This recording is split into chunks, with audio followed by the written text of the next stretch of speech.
Bharatiya Janata party इस पहल का स्वागत कर रही है। अगर वो तालमेल बैठाना चाहते हैं, बातचीत करना चाहते हैं, विकास करना चाहते हैं, तो बीजेपी का कहना है कि वो तो विकास के लिए प्रतिबद्ध है ही और कश्मीर के विकास के लिए और प्रतिबद्ध है। सुनिए जरा आरपी सिंह को क्या कह रहे हैं। ये डिपेंड उन पे करेगा कि वह कितना रचनात्मक संबंध रखना चाहते हैं।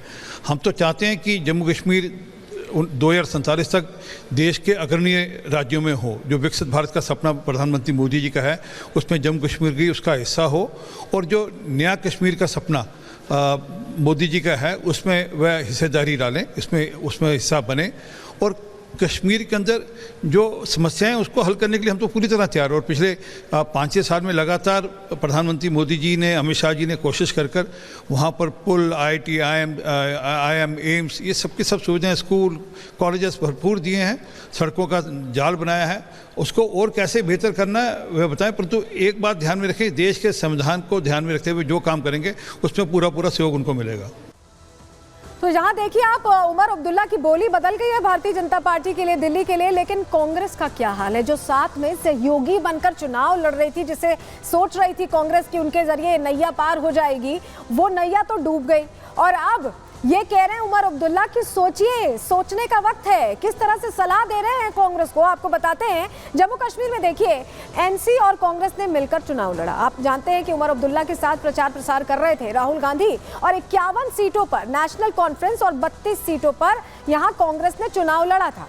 बीच में भी उमर अब्दुल्ला ने ये कहा था, जब राहुल गांधी पहुंचे थे कन्विंसिंग के लिए और घाटी में थे, तो ये कहा था उमर अब्दुल्ला ने इशारों में कि उन्हें जम्मू पर ज्यादा ध्यान देना चाहिए। तभी से कटाक्ष कर रहे थे और अब तो नतीजे सामने आ चुके हैं। 7 सीटों पर दोनों पार्टियों के बीच फ्रेंडली फाइट भी हुई थी। आपको ये भी जानकारी दें, कांग्रेस 11.97% वोट शेयर के साथ 6 सीटें ही जीत सकी। 32 सीटें मिली थी, 6 सीटें ही जीत सकी। कांग्रेस को मिली सीटों पर पार्टी मैजिक नहीं दिखा पाई, लोगों को अपनी तरफ नहीं खींच पाई, और राहुल गांधी के नेतृत्व में ही पार्टी ने ये चुनाव लड़ा और इसमें भी कोई सफलता नहीं मिली। नतीजे के बाद उमर ने कांग्रेस नेतृत्व को ये नसीहत दी, ये सुझाव दिया और कहा कि हरियाणा में हार के बाद अब मंथन करना चाहिए। ये सलाह दे दी गई उमर अब्दुल्ला की तरफ से सहयोगी कांग्रेस को, जहां आपको बताएं कि इसको लेकर बहुत कुछ सोच रहे थे राहुल गांधी की तस्वीर हरियाणा में भी बदल जाएगी, लेकिन वहां भी खाली हाथ रह गए और यहां पर भी खाली हाथ रह गए। लेकिन आपको बताएं कि प्रधानमंत्री नरेंद्र मोदी ने भी ये नसीहत कांग्रेस को दी है, कल ही दी। सुनिए सर। जो लोग मतलब अपनी कपड़े तैयार करके राजभवन का जो है रास्ता नाप रहे थे, वो कांग्रेस नफरत फैलाने की सबसे बड़ी फैक्ट्री बनने वाली है। ये गांधी जी ने आजादी के बाद ही समझ लिया था। इसलिए ही गांधी जी ने कहा था कि कांग्रेस को खत्म कर देना चाहिए। कांग्रेस खुद खत्म नहीं हुई, लेकिन आज देश को खत्म करने पर तुली हुई है। इसलिए हमें सावधान रहना है। कांग्रेस की नीति है हिंदुओं की एक जाति को दूसरी जाति से लड़ाओ। कांग्रेस जानती है कि जितना हिंदू बटेगा उतना ही उसका फायदा होगा। कांग्रेस किसी भी तरीके से हिंदू समाज में आग लगाए रखना चाहती है, ताकि वो उस पर राजनीतिक रोटियां सेकती रहें। तो देखिए, सिर्फ उमर अब्दुल्ला ही इकलौते नहीं हैं जो तीर चला रहे हैं कांग्रेस पर। कांग्रेस की हालत इस वक्त बहुत खराब है, और इतनी खराब है कि जो सहयोगी थे वो बार बार प्रश्न पूछ रहे हैं। ऐसा लग रहा है नेशनल पार्टी है कांग्रेस, लेकिन अब ऐसा लग रहा है कि रीजनल पार्टीज अब आगे के जो चुनाव हैं उसमें तय करेंगी कि कांग्रेस को कितनी सीटें मिलनी। उनके इशारे के बाद ये तय हो पाएगा। कौन कौन सी पार्टीज अब सवाल खड़े कर रही हैं, देखिए आपने सुन लिया, उमर अब्दुल्ला तो कह ही रहे हैं। इसके अलावा समाजवादी पार्टी भी प्रश्न खड़े कर रही है, जिसके साथ लोकसभा चुनावों में उत्तर प्रदेश में उतरे थे, और उस पार्टी का ज्यादा, समाजवादी पार्टी का ज्यादा भला हुआ एज कम्पेयर टू कांग्रेस। लेकिन शिवसेना UBT भी प्रश्न पूछ रही है, जो इनके एक तरह से इंडिया अलायंस के चेहरे हैं, वो अब धीरे धीरे करके कांग्रेस को साइडलाइन करने लगे, क्योंकि उनको ऐसा लग रहा है कि कांग्रेस को साथ लेकर बहुत कुछ फायदा तो नहीं हो रहा। और नेशनल पार्टी कांग्रेस अब रीजनल पार्टीज के इशारे पर काम करेगी, ऐसा भी लगता दिखाई दे रहा है, क्योंकि तस्वीर यही बार बार चुनावों में सामने आ रही है, बार बार ऐसा ही लग रहा है। लेकिन समझिए कि सबसे बड़ी मुसीबत अब कांग्रेस के लिए कहां खड़ी हो गई, आने वाले चुनावों के लिए, क्योंकि आप समझिए कि दिल्ली में चुनाव है, महाराष्ट्र में चुनाव है, इसके अलावा आपको बताएं झारखंड में चुनाव है, और सब जगह जो साथी हैं धीरे धीरे ऐसा लग रहा है कि अब कांग्रेस से मुंह मोड़ते दिखाई दे रहे हैं। रिपोर्ट आपको दिखाते हैं।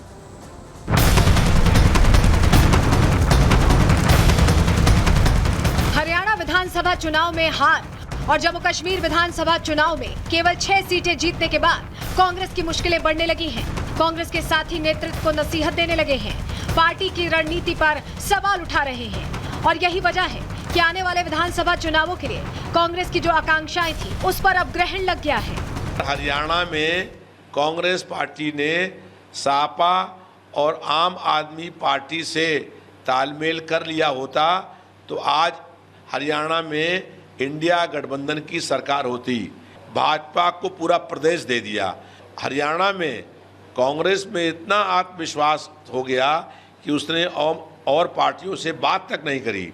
सबसे बड़ी मुसीबत कांग्रेस के लिए महाराष्ट्र, झारखंड और दिल्ली में होने वाले विधानसभा चुनावों को लेकर खड़ी हो गई है।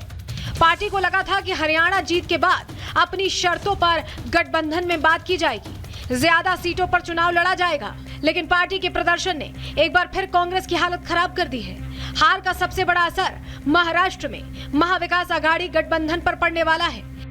कांग्रेस जो 2024 के लोकसभा चुनावों में सबसे बड़ी पार्टी के रूप में उभरी थी और इसी आधार पर अपने सहयोगियों के बीच विधानसभा चुनावों से पहले अपनी स्थिति मजबूत करना चाहती थी, लेकिन अब खराब चुनाव परिणामों ने कांग्रेस की बार्गेनिंग पावर को कम कर दिया है। उद्धव ठाकरे के नेतृत्व वाली शिवसेना आगामी चुनावों में ज्यादा सीटों पर चुनाव लड़ना चाहती है और ज्यादा सीटें जीतने के बाद सीएम के पद पर दावा करने की फिराक में है। ऐसे में अब इस हार के बाद कांग्रेस अपने लिए बार्गेनिंग करने की स्थिति में कमजोर पड़ती नजर आ रही है।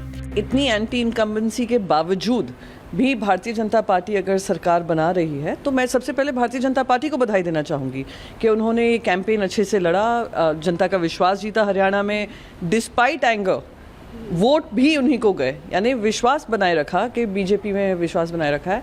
और कहीं ना कहीं कांग्रेस पार्टी को भी अपनी रणनीति देखनी पड़ेगी कि जैसे डायरेक्ट फाइट होती है बीजेपी के साथ, कांग्रेस कहीं ना कहीं कमज़ोर पड़ जाती है। कुछ ऐसा ही हाल कांग्रेस का बाकी राज्यों में भी है, जिससे साफ है कि हरियाणा और जम्मू कश्मीर में चुनावी असफलता ने न केवल कांग्रेस की राजनीतिक रणनीतियों को फेल साबित किया है, बल्कि दूसरे राज्यों की गठबंधन सरकारों के अंदर भी कांग्रेस की भूमिका पर सवाल खड़े कर दिए हैं। Bureau report, Republic Bharat. वही असदुद्दीन ओवैसी भी प्रश्न पूछ रहे हैं, सुनिए जरा वो कैसे तंज कस रहे हैं। हमको जो गाली देते थे लोग कि आपके खड़े रहने से सब बीजेपी का फायदा हो रहा है, मैं फिर से कह रहा हूं, हम तो थे ही नहीं वहां पर, तो कैसे जीत गई बीजेपी? क्या क्या अनाप शनाप बोलते थे हमारे बारे में, ये टीम वो टीम। अब जब वहां पर बीजेपी जीत गई, जिम्मेदार कौन है इसका? और दूसरी अहम बात यह है कि 10 साल की एंटी इनकम्बेंसी का फायदा कांग्रेस पार्टी को उठाना चाहिए था, मगर लगता यह है कि उनके इंटरनल डिफरेंसेस की वजह से उसका फायदा बीजेपी को हो गया। और तीसरी बात यह है कि बीजेपी को अगर आप जरा सा ही मौका देंगे इलेक्टोरल बैटल में तो बीजेपी उसका फायदा उठा लेती है।